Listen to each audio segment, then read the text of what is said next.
Hello viewers, welcome back to my channel.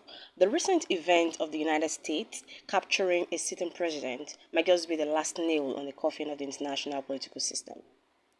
The aftermath of Maduro's kidnapping has affirmed that in every state there will always be the anti and pro-government position, which is responsible for the divergent views that people outside the Western Hemisphere got on traditional and social media regarding the administration of Nicolas Maduro in Venezuela.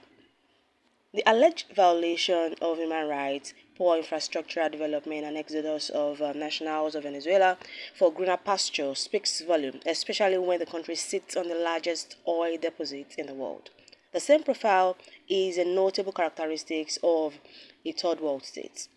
There is also the allegation of drug trafficking and of Venezuela trading with the United States rivals. So, in upholding Monroe's doctrine of taking charge of the Western Hemisphere, the United States of America ordered the kidnapping or capturing of a sitting president, setting the precedent for a blatant violation of the international law. The seeming peace that the world has enjoyed since the end of the Second World War is thanks to the Atlantic Charter, which the US played a significant role to craft. The same US threw caution to the wind and buried the law. The kidnapping of Maduro left mouth agape and minds pondering on what befell the international community. The hope of many for a non-existent third world war was shattered, and the facade called international law was revealed. The capture of Maduro, a sitting president, had redefined the relationship between and among states, further consolidating the new wave of nationalism and the rise of alliances.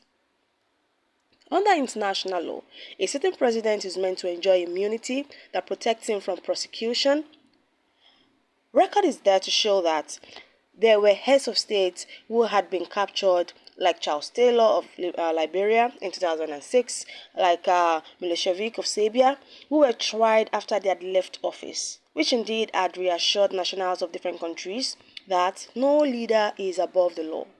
But an outright snatching of a sitting government in an extraterritorial arrest without the consent of the state is akin to international crime.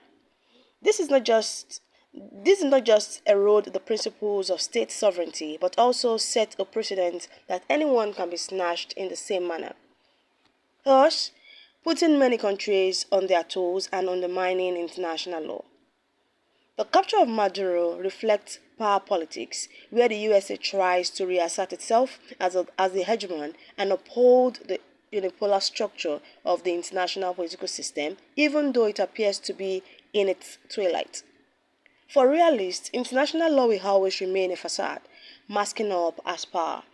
International law functions more as a moral compass. It's a mere collection of ink on paper, because in the end, state gives credibility and power to the international law.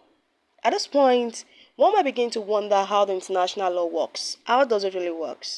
International law is a set of rules and norms generally recognized as binding between sovereign states and other entities, governing interaction across borders, addressing issues of human rights, diplomacy, armed conflict, and trade, with its source being enshrined in treaties and conventions, such as the UN Charter, the Geneva Convention, the Paris Agreement, among other bilateral treaties embodied by the United Nations and the International Criminal Court. International law is meant to ensure equality of states and leaders before the law. But surprisingly, the government of the United States, which speaks so highly of fundamental human rights and the rule of law, went roguelike on Venezuela. Imagine the president of a sovereign state placing bounty and capturing the president of another sovereign state. The invasion of Venezuela was masqueraded as a humanitarian gesture to bring a compulsory change of government, installing brazenly someone who can dance to the tune of America. It should be noted that international law cannot enforce itself. It depends on states, and that is why states are the main actors, in international relations. International law only exists on paper, and politics determine its outcome. So far, international law only works when it is applicable to weak leaders who do not want to play ball with Western powers.